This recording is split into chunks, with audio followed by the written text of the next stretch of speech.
my name is Esther Park. I teach piano at Schwob School of Music, and I have the distinct pleasure and honor of teaching and working with Caleb here, and he is the guy tonight.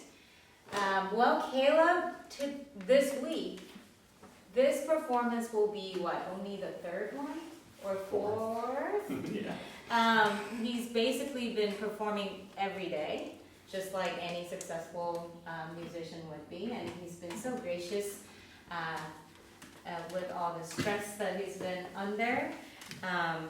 And to celebrate, actually we just heard that he was named first alternate from the competition that he took place in. I'm assuming Dad didn't know. So in order for him... I thought it was second. So first alternate, that's basically second. So we just need to go after that winner, and then he'll get to perform at the winner's concert next year. So we'll work on that. We'll send appropriate people to take care of that. But we are so proud to have Caleb here with us. And when Caleb approached me with this lecture recital idea, which was about salon music, and hence Chopin's Nocturne, this basically is what I was imagining, and I didn't even ask Miss Pat Newton, and thank you so much, the Newtons, for hosting us here. But I thought this would be the most ideal place. I know we went back and forth on dates, and finally we were able to make this date, and I'm so happy to see all the friends here. Now, if you would transport yourselves back to Paris, 1820s, 1830s. This is what they had. They did not have Netflix. They didn't have iPhone or PlayStation. This was the form of entertainment. This was the form of hanging out with friends on a weekday, weeknight, weekend, talking about art, music, poetry, and anything else. This was it. So, without further ado, I would like to remind you to please silence your devices so that our travel to Paris in 1830s isn't bringing us back to 21st century. And with that, I will let him to transport us to that time. Thank you. Awesome. I have some notes on here. I promise I'm not reading a book. It seems like Dr. Park got most of the housekeeping out of the way, just a couple of small things. If you didn't already notice, the bathroom is right around the corner behind the door. And then also we're going to have this whole thing recorded, so no need to try to take videos. If you'd like, you can take pictures, but definitely keep your flash off and obviously bring yours turned off as well. Yeah, it's really lovely to be here, surrounded by so many people that I love, and a really lovely space too. I'm super, super thankful to have the opportunity, and it definitely feels like a novelty. I have been wanting to perform in a space like this for a very, very long time, and I was never sure how it would happen. I've been wanting to perform this exact program of music for a long time, and I wasn't sure how it would happen, and the two things kind of coalesced, and here we are. So, yeah, to everybody sitting in this room, of course it feels like this is kind of unusual. We're at a recital, we're about to hear music, but we're in somebody's home. Obviously the setting feels altogether different from what we're used to. However, just because it is a novelty to us, it doesn't mean that this music salon is anything unusual historically. There have always been private or semi-private settings for decades, alongside the concert hall for this kind of music. And so, again, if you're wondering kind of what to call this experience, it would be totally fair to call it a music salon. And that word salon is a French word that directly translates to a big room. It's a big room, so this qualifies, right? Definitely. And I remember I was in music history class, actually, Zane was in the class with me, and when I first heard about music salons from our professor, Dr. Morgan Ellis, and the whole idea of it fascinated me. In general, we were talking about different performance conventions and what existed in history between performance halls, music salons, and other kinds of settings. But the big thing that surprised me is that even though it was such a popular format during a time when music flourished, especially piano music, it's not often seen today. there are still some music salons that are hosted, but it's few and far between. It's not often that you'll find them, much less be invited to one, right? But alongside that, the fact that it doesn't really exist anymore, it was also so interesting to learn that so much of what we consider as like classical tradition, classical music etiquette, sitting in a performance with all the expectations that come with that, they're not necessarily altogether historical.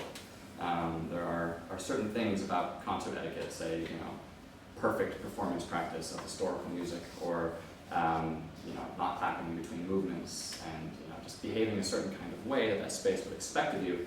Some of those things that we sort of force onto an audience today are kind of anachronistic, which is to say that they didn't really necessarily exist in the history back then.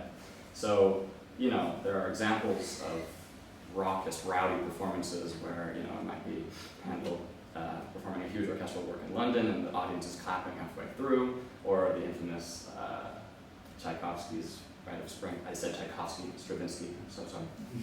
That's a sin. And there was pretty much a riot, or at least rumors of a riot at the debut of that. And so you can imagine, these aren't just your posh classical music concert goers at these events. All sorts of people were showing up, and all sorts of people were having very realistic, very human reactions to this music. And the other thing about it is that so much of the music was new at the time.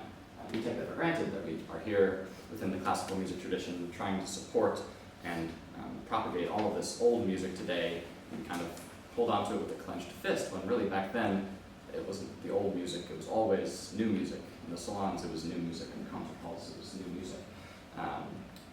Though I'll be playing old music today, I think that's something that's really worth paying attention to.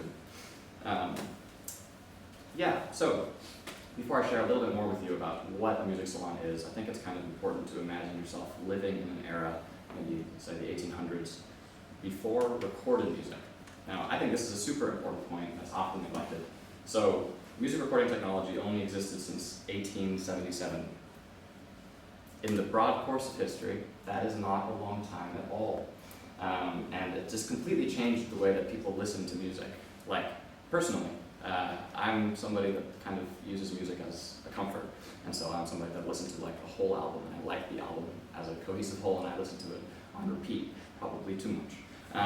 But there really was no such thing as repeat listening back in the day, right? If you wanted to hear the same piece again, you had to buy the manuscript, and you had to learn it yourself, or like hunt down the right people to play it, So, if you wanted to listen to music, those were your two options. Either you learn it yourself, or you go find live music. And so, during the 19th century, live music took a few different forms, spanning the space sort of between totally public spaces and also private, and everything in between, right? So, on the totally public side, of course, you have concert halls.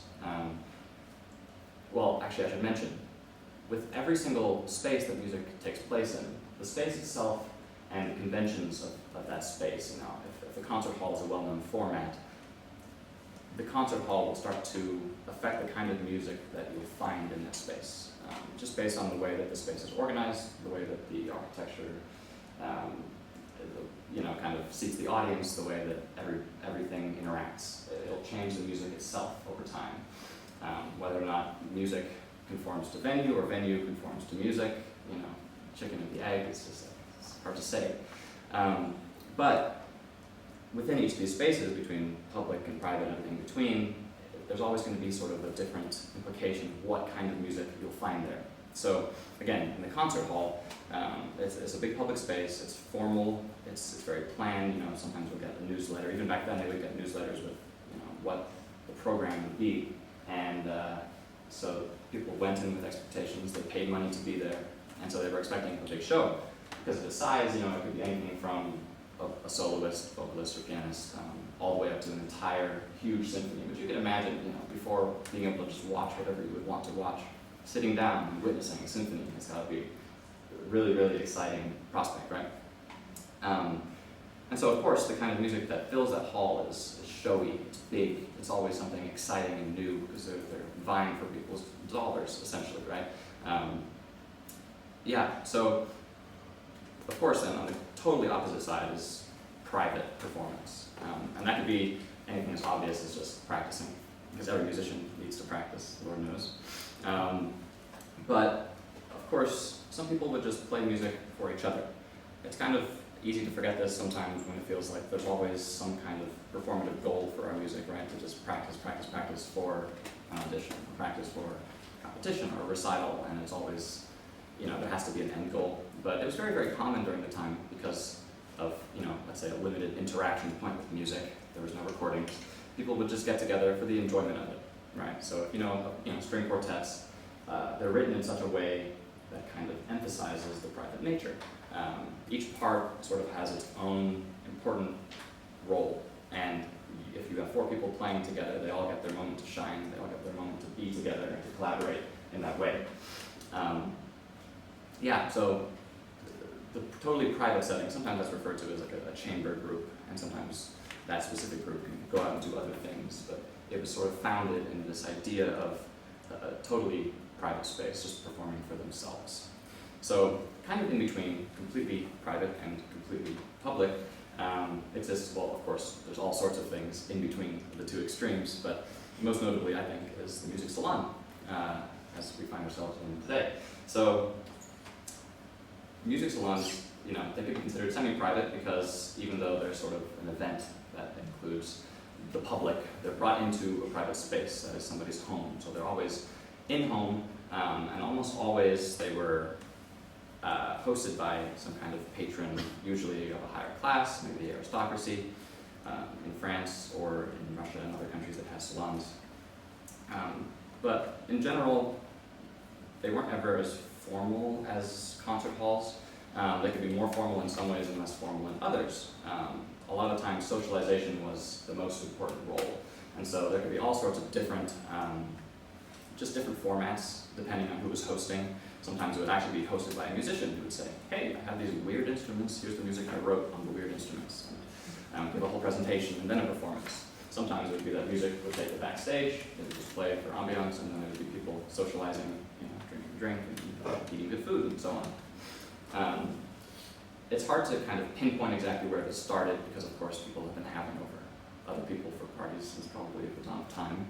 But in many ways, you could say it began with Franz Schubert, who, apart from, let's say, old Beethoven, is kind of seen as one of the first great romantic pianists.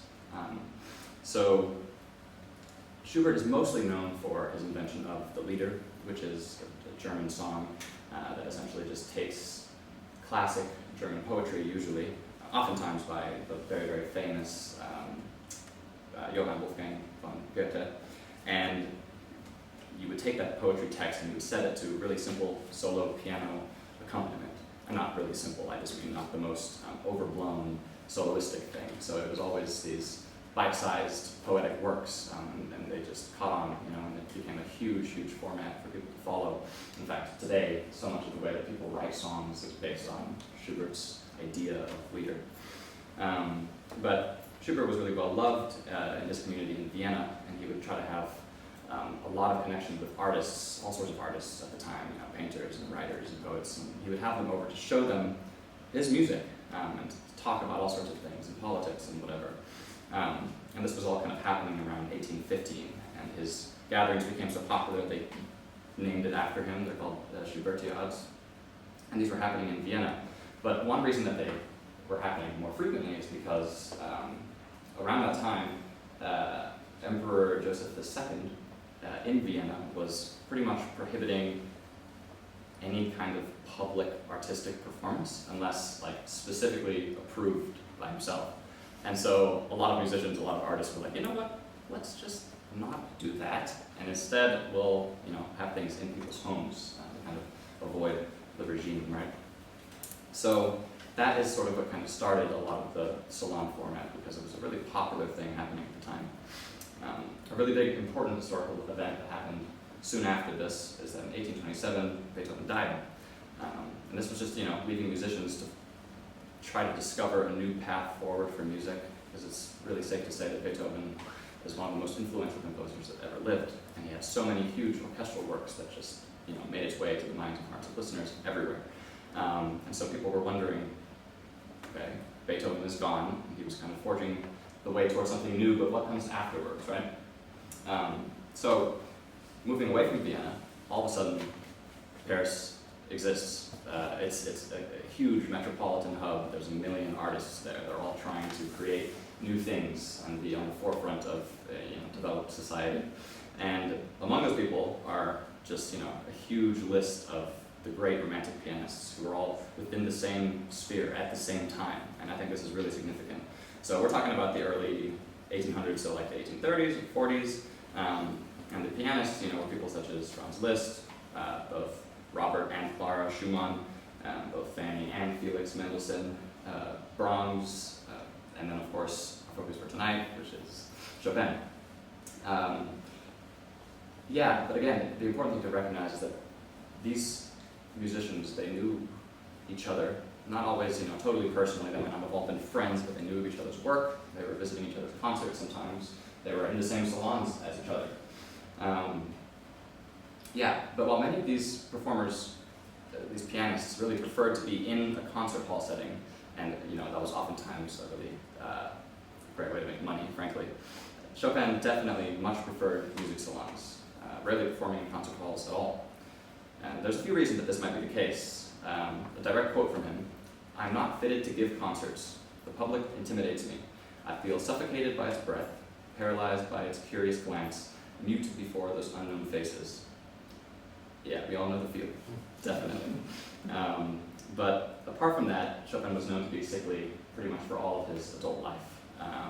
He would die at a young age of tuberculosis, and there was just a lot of reports, in fact, even rumors of him coughing up blood while playing piano. He had this kind of scary, story going about him. So I would imagine that he would not have too much stamina or energy to constantly be touring at different performance halls and organizing all of those things. But of course, being an incredible pianist, he was funded privately by many patrons and had a lot of teaching as well. So the other thing that Chopin might have veered away from when it came to the performance hall is this concept of virtuosity that was sort of blooming at the time. In the Romantic era, there's a lot more notions of individuality, the performer and the genius, and with that came a lot of showmanship, quite frankly. The great image of this is Franz Liszt, who in his early years, not necessarily later, he was literally a rock star, an absolute ladies' man. He'd go up, he'd play piano, and it was miraculous according to everybody that's ever written about him. And people would throw things on stage and they'd shout at him and scream at him on stage, and you could imagine, right? But Robert Schumann, who was another one of these contemporaries and a great pianist in his own right, was also a music critic. He wrote a lot of sometimes kind of scalding reviews of modern music coming out.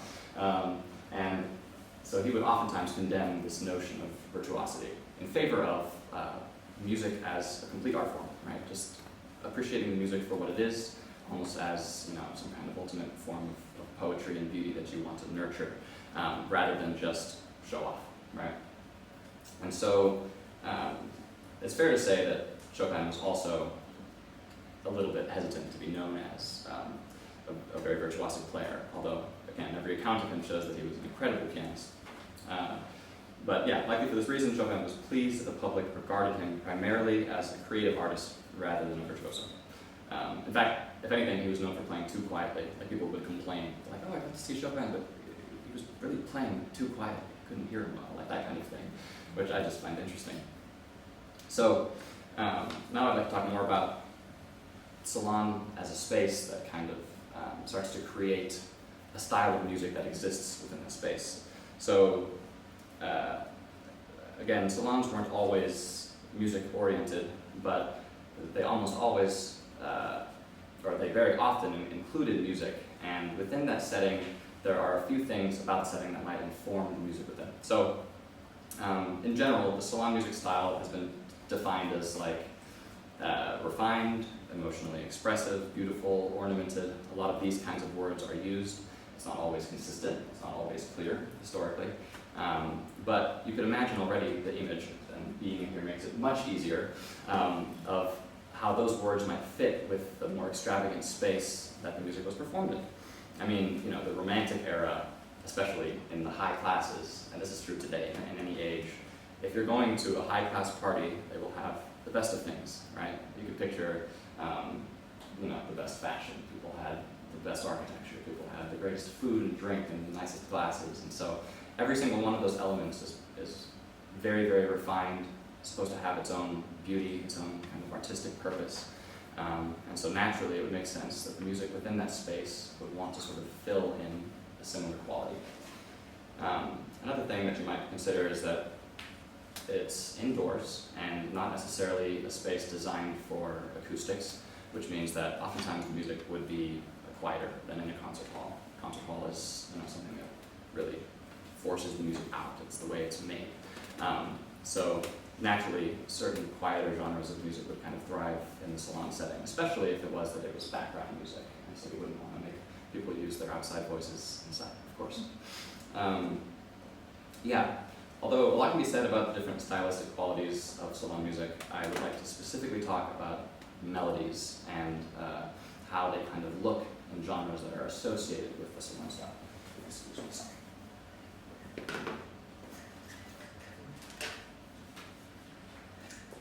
So,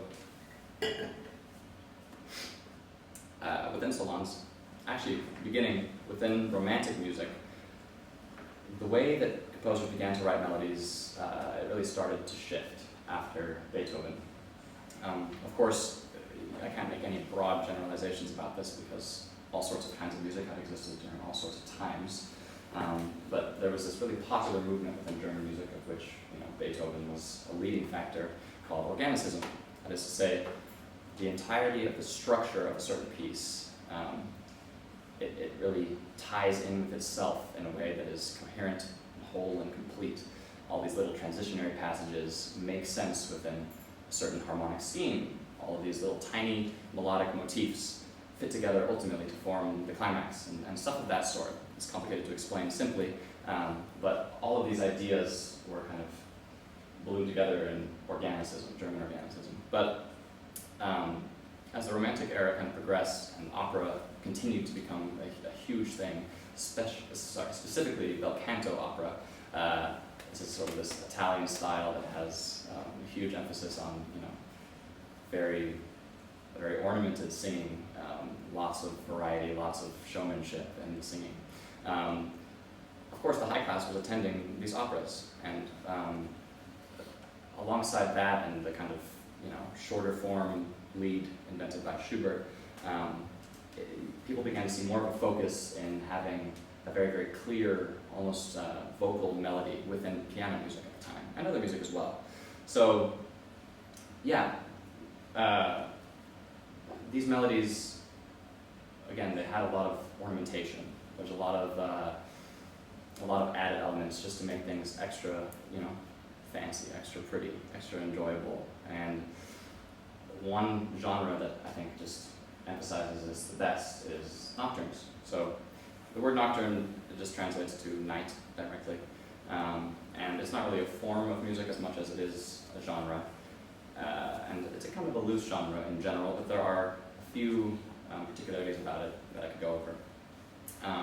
But first of all, it was invented by an Irish pianist by the name of John Field. So a lot of people think that Chopin invented nocturnes because they're the only nocturnes that people have heard. They're the most popular by far. But John Field himself was a very avid salon performer, and he invented the form, and it had a few, the genre, and it had a few particularities that are often reoccurring within this music. So the form of nocturnes tends to be A section, a contrasting B section, and then a returning A section. Not always, it's really not as simple as that, but the idea is that in most nocturnes you can find a melody that appears at the beginning, and then the melody will reappear at the end, and oftentimes with a lot of variety. And that's a really important point here, because as we progress, I'm going to talk more and more about how the melody is taken and then changed upon its reappearance. But just thinking about the reappearance of a melody in general, once again, if you had no repeat listens, if you were hearing a song for the first time ever, you would hear a melody and wow, that's a great melody. and then it just goes away and you're never going to hear it again in your life, maybe.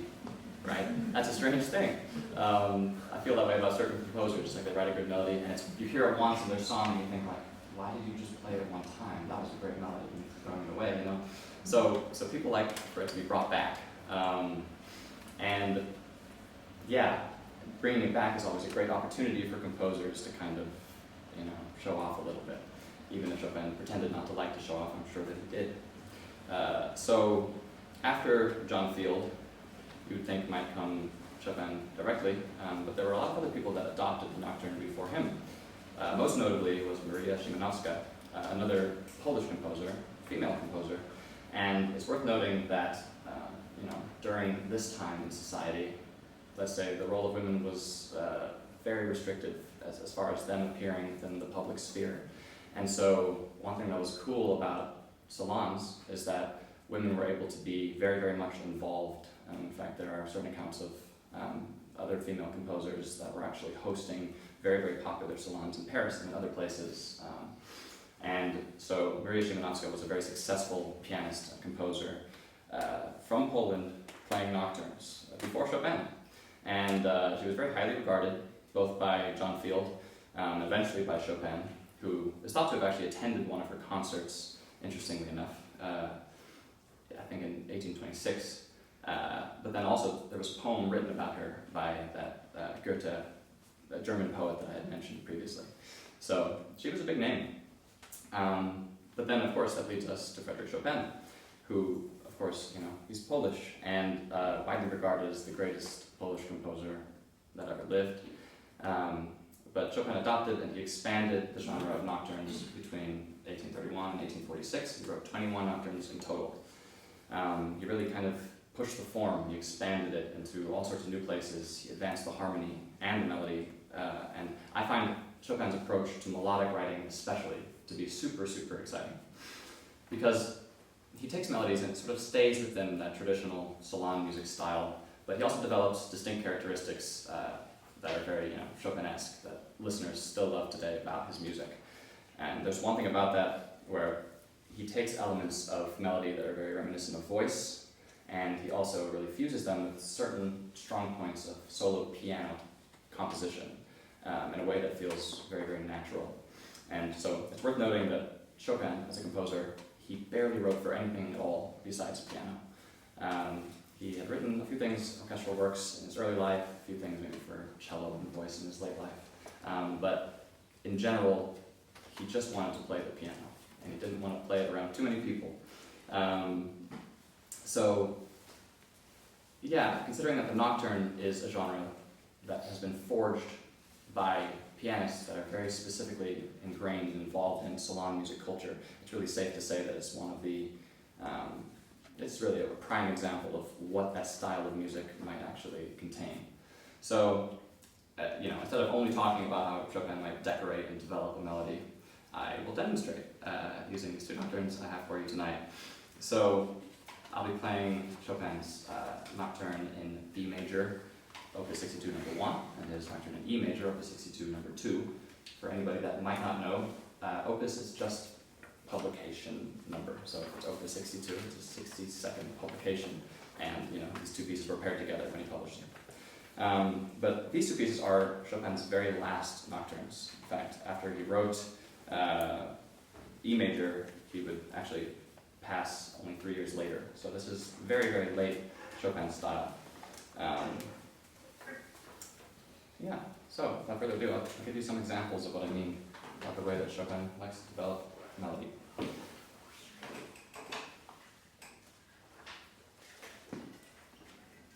I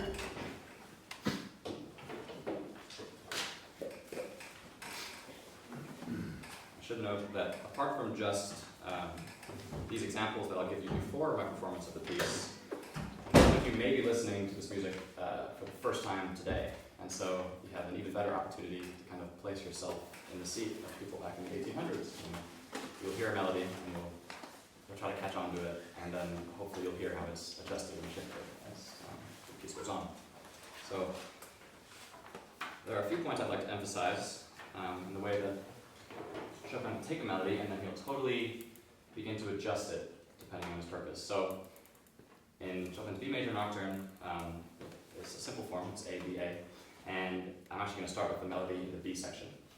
So I'll play a small passage of this, and just listen carefully to kind of the broad gesture of the melody and where it goes.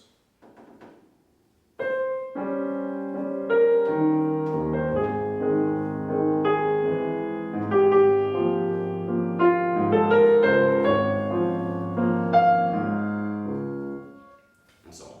So, in general, it starts somewhere, goes down a little bit, and then it rises up, right? Now, as the B section progresses, things get more and more, you could say, tonally ambiguous. The harmony gets weird. You don't really know where it's going. You're like, okay, well, we're in this strange place that isn't where we started. Where are we going to end up? Will we hear any, familiar material again? And after all sorts of strange harmonic shifts, Chopin comes back to the same melody, but he changes the harmony underneath, and he actually adds some notes to the melody to change its quality altogether. So I'll play its return.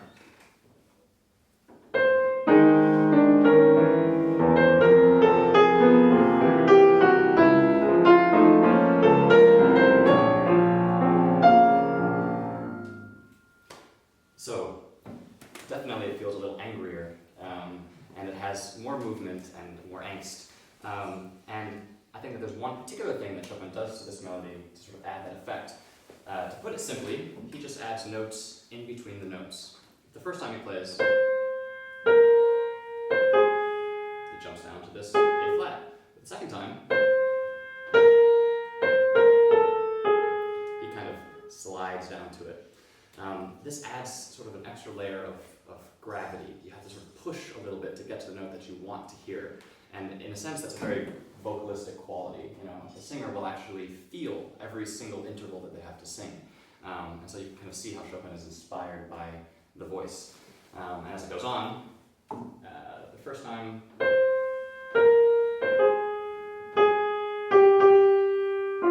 and the second time,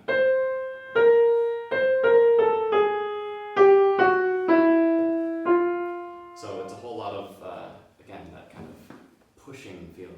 When will we get to the note that I want to hear? So there's all sorts of examples of kind of melodic transformation within Chopin.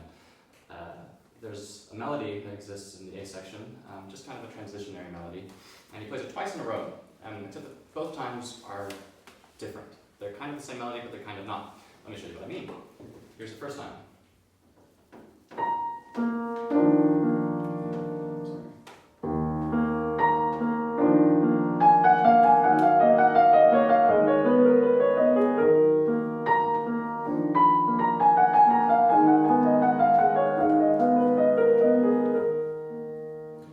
So, the chords are the same underneath this melody.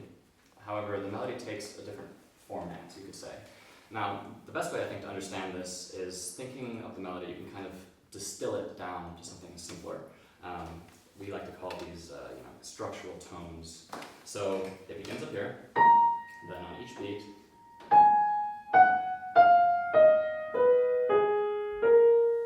kind of moves down like that. And then some notes are just added in between to fill in the cracks and add more movement.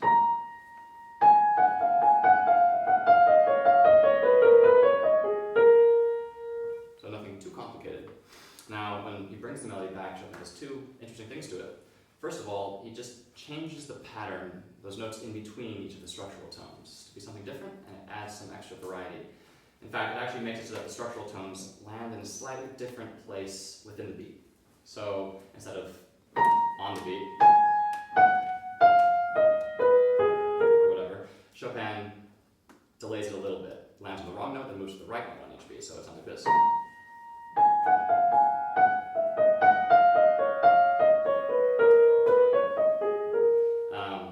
And the second thing that Chopin does is, you might have noticed at the end of the second time, it's almost like as if the melody is beginning to split away from itself. It's like I can play a little pattern with just my right hand, And while I have a repeated note happening in the high register, there's also a little melody happening a little bit lower. So Chopin actually takes the structural tones and he distances them from, well, first they're in the upper part of the melody, and then all of a sudden, briefly, they're in the lower part of the melody. So listen closely to that.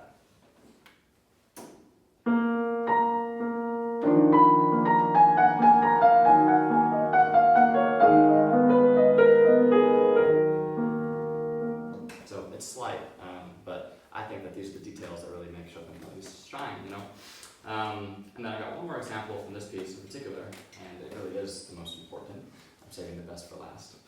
So I mentioned briefly that the return of the melody is a great opportunity for the composer to show off. And this nocturne, of all his 21s and all other nocturnes written in all of history, it has a really, really unique reprise when the main theme comes back. So I'll show you the main theme, and then I'll kind of explain what Chopin does to it.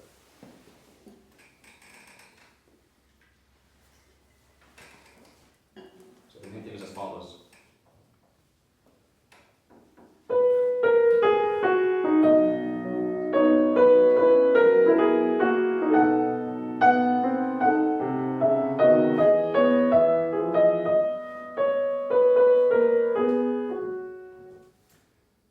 That might have been a lot to take in. But the idea is that Chopin takes each of those structural tones and coming out of a totally different B section, he puts each of them on a trill. So, of course, a trill is just moving between two notes very quickly, like so. And there's something about it that feels very ethereal. We're not really on one note or on the other directly. And we end the B section just holding this trill. There's a fermata. That means I could hold it as long as I want to. I'll spare you today, I won't hold it too long. But I think it's really to emphasize that he's about to do something really unique. And then what he does is he takes each one of those structural tones from the melody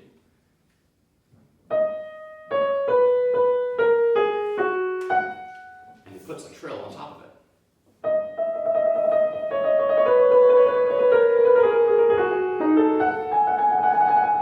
Like so. I won't play all of it together right now. I'll save the effect for the performance. So these are just a few ways in which Chopin develops melody within one of his nocturnes. So listen out for these little features as I play, and then of course there are many more within that I didn't even get to start to talk about. So this will be Chopin's Nocturne B major, opus 62, number 1.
few examples from Chopin's E major nocturne, the very, very last nocturne he wrote. Now, I find it interesting that he chose to pair these two pieces together, because they have altogether different, not only feels and emotions and sections, but like the way that he chooses to transform the melody is a totally different genre of composition, really. So in this piece, instead of just allowing the melody to kind of change on its own merits, of course, the left hand is involved somewhat. In this piece, he really kind of forces the melody to go into all sorts of weird directions by changing the harmony that lies underneath. So something that I'd like to simplify, I guess I'll say, today is just that idea of harmony. I mean, there's a lot going on there, of course. But put most simply, you could just say that within music, at any given moment in time, each note sort of has its own gravity. It wants to move somewhere. Sometimes it doesn't want to move somewhere, sometimes it's perfectly content being where it is.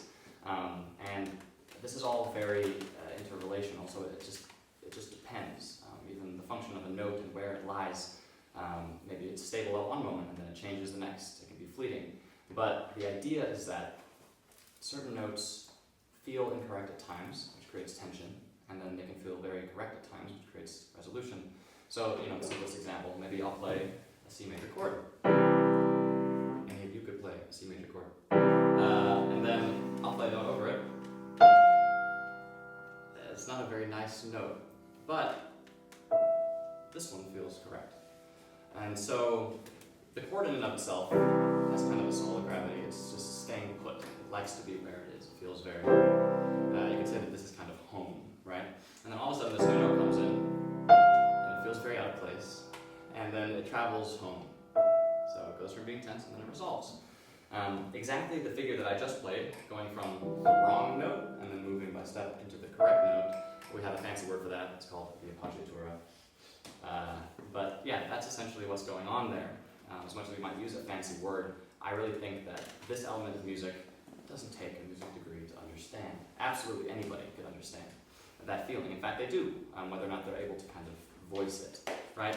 So Chopin uses this effect all throughout the piece. I mean, just looking at little moments of the melody, or even right away in the harmony he uses, in fact. So here's the opening left hand. So here we have an E major chord. This chord feels secure and solid, but the first up chord that he plays, it has an incorrect note, and then immediately he resolves it by step. So that's just a tiny example, but if you're listening out for it, you'll find it absolutely everywhere. It governs the laws of the piece. So yeah, each of these notes are pulling in a direction. So let me give you an example. I'm going to play the first and the second phrase side by side. So a phrase is just like, in music, it's like a sentence would be in writing. So it's a complete idea. It starts in a place where it belongs, and then it moves to some place that has some level of tension, and then again, it'll resolve and then feel complete. So what I would like for you to do when I play the first phrase is just kind of take stock of it. I mean, many of you know the piece, so pretend you don't. But pay attention to the phrase and see how much of it you can kind of hold in your mind. And then when I play the second phrase, I would like for you to see if you can note where it goes off the beaten path. Both phrases start virtually the same, at least within the structure tones. There's some embellishment. And then all of a sudden the second phrase just jumps off the trail and falls down the mountain. It goes in a totally different place. So here's the phrase, the first phrase.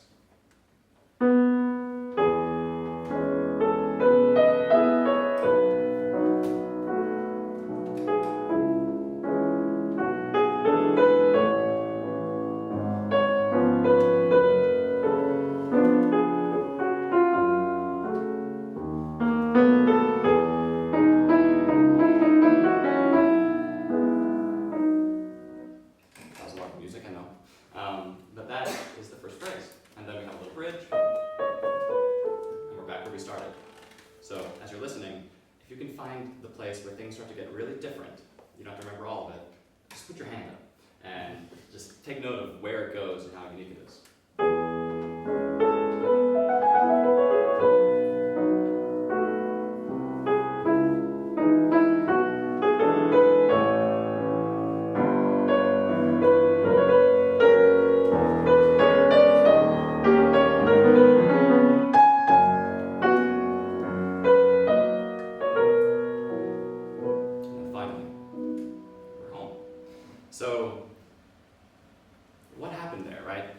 of things happen, but there's one particular moment I'd like to highlight, and it actually happens not in the right hand necessarily, but it happens in the left, in the bass. So if you listen closely to the bass of the song, there's moments where it's just walking down, and it kind of forms a melody of its own. And that's exactly what happens the first time. It's following the notes that feel very natural for it to follow. But then something that happens the second time through, there's a very out-of-place note that changes the trajectory, the gravity of the melody altogether. So I'm going to play both phrases in a row, and I'm going to really emphasize that bass so that you can hear the way that the harmony shifts the melody into a new place.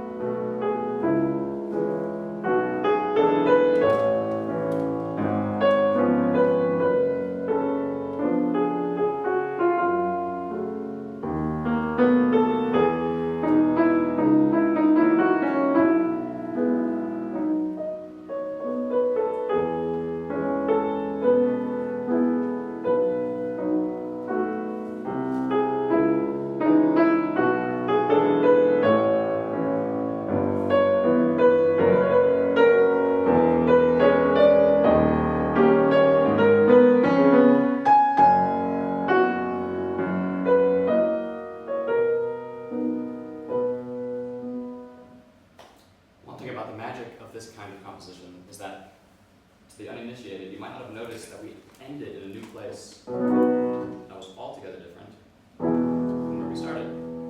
Both places felt like home, but the way that Chopin writes harmony, he's able to totally recontextualize home for the listener. And this is not something that you have to pay attention to feel. Everybody knows what home feels like when it finally gets there in a song. So, the way that Chopin takes the very next melody in the piece, the next phrase, is in a completely different direction. We've heard two similar phrases, and in this next one, he decides to kind of go everywhere that he wants to go, which is to say that the harmony is a little bit hard to follow. But what I find really interesting is that he writes the melody in such a way that despite that, it feels very, very intuitive and very natural. And I'll explain why in a moment. But first, here's that phrase.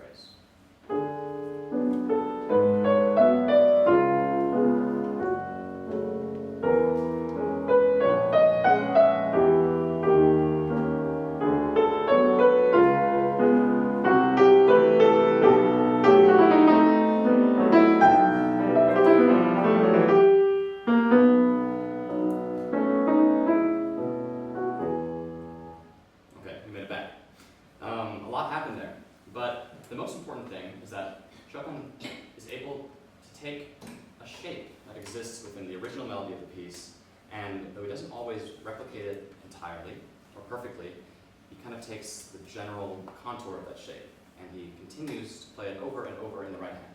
It moves in different directions, it goes in different locations, and they're playing different notes. The shape remains, and so even though it isn't exact, your brain is always picking up on that level of familiarity. So, at the very beginning of the piece, and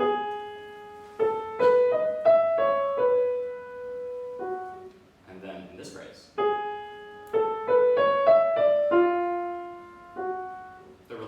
siblings, maybe cousins. And then,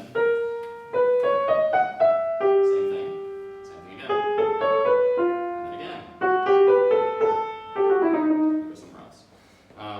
And this is one way that Chopin is still able to keep things coherent, even though he's being a little bit difficult in other ways. So, yeah, there's one more example in this piece that I'd like to show you before I play it. I have to turn my gimbal back on one moment. So the final main phrase of the piece takes place right after we get out of a very, very contrasting B section. So the whole audience is ready for respite. It's like, oh, finally things are relaxed again. And I know this melody and I feel very comfortable. See if you can pay attention to what happens almost right away.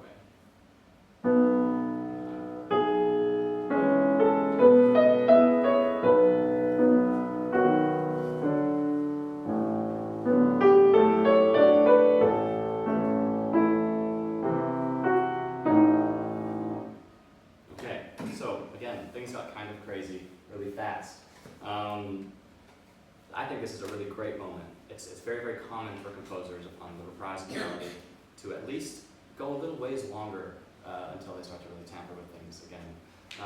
But again, this is Chopin's last nocturne, so he has some agency to do whatever he wants, I suppose. But you might be noticing that, once again, the harmony is dictating the new direction that the melody takes. And it's doing so through a musical concept that I'm also going to do my best to simplify, called chromaticism. So we have, in any given moment, our home chord. And it just feels natural. Once again, it feels like, I can breathe, we're back. And there are notes that are kind of related to that chord. And they're all, you could say, again, they're like members of a family fit together. So when you play a scale, all you do is you kind of define those notes that easily belong together. If I were just to play a bunch of improvisation, randomly playing those notes, it would at the very least sound decent, right? It doesn't have to sound great. But that is to say that they're closely related to each other. Chromaticism is when you start pulling notes from other places and injecting them into that formula. You can do anything with chromaticism. You can go to a new home, you can add tension and then stay where you were. But there's so much that comes from it, and borrowing those notes from different places. So a chromatic scale is simply all the notes. Yeah, there's no cracks to fill. It's just that those are all the notes that you can choose from. So that melody that I played for you on the reprisal, Chopin really adjusts through shifting chromatically downwards in a way that is really, really unexpected. And it's the harmony that does this. We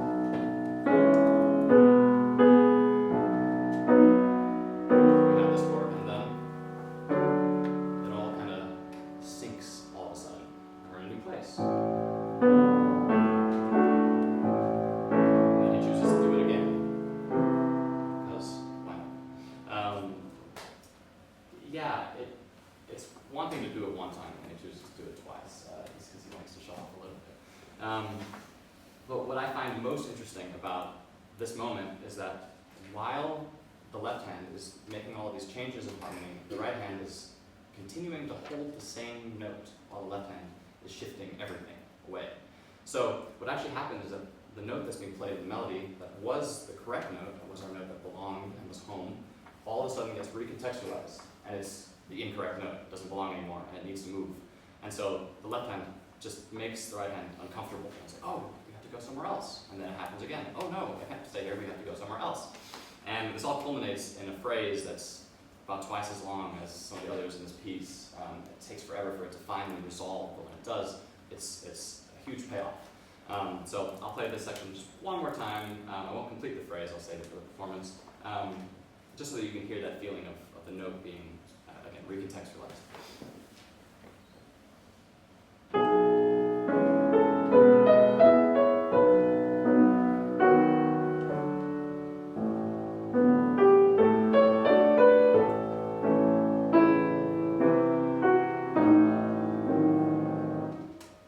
And so it goes.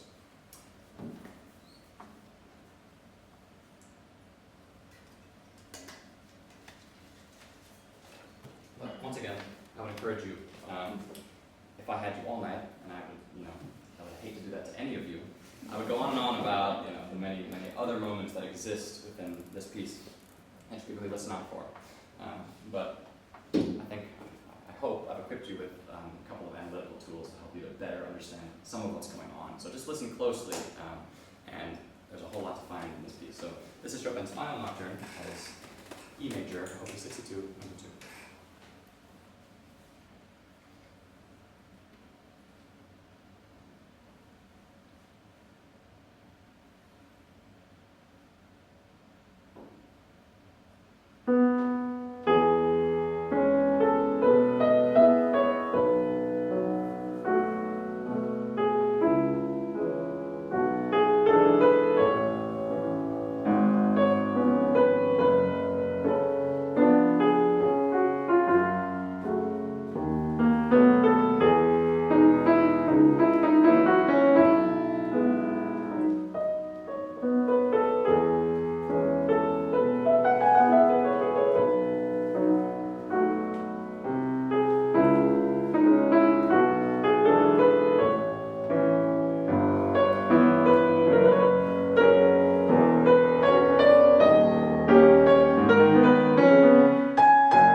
that he later struggled to write down.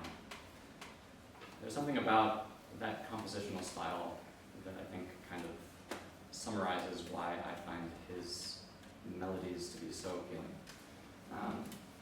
You know, if you totally improvise something, it tends to feel like it lacks structure. If you totally, through compose something, you're so aware of every detail, it starts to feel less organic and less relatable sometimes. But these melodies kind of find themselves in between. They're improvisatory by nature, but there's far too much structural cohesion for them to just have happened. There's something about it, again, that's very organic, that's very, very human. His melodies don't just go where I want them to go, it feels like they go where I need them to go. Even though they're complex, they feel very natural and even very simple at times. And for this reason, I think he's possibly the greatest writer of melodies, the greatest melodist of all time. And that's why he's my favorite composer. So I'll end with a quote by Chopin. "Simplicity is the final achievement. After one has played a vast quantity of notes and more notes, it is simplicity that emerges as the crowning reward of art." Yeah, thank you.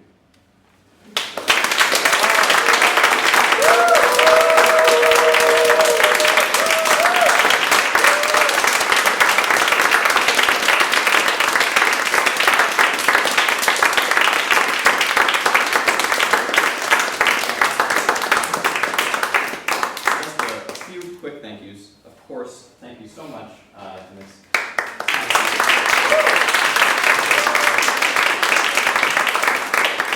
Doing a performance like this with bucket list music in this kind of space, I've been hoping to do for like years, and to see it actually happen, it's been really a dream come true. So I've been so blessed from you and from Bob as well. So thank you both so much.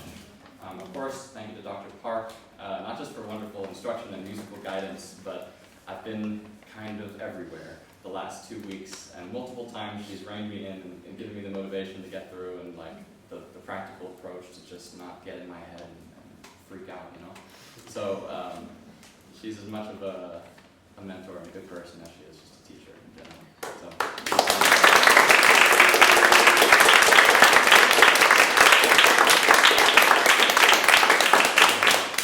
And thank you to the rest of my piano studio. We're in each other's practice rooms and inspiring each other every day. You guys are awesome. I can't say it enough, really. Leo was also playing one of the same pieces that I played, poor soul. We were in each other's practice rooms talking about it, which just made it awesome. It wasn't competitive, it was a lot of fun. And also, thank you to the studio and also our hosts for an amazing reception. We're about to go eat. Yeah, so really quick about that, by the way. No food in this room, please, but we'll all kind of head that direction, converse and eat good food, as we should in a salon. And then in general, just thanks to all the friends that are here. I love you all. You support me daily, you make my life full, and yeah, my heart is very full. So thank you. Thank you.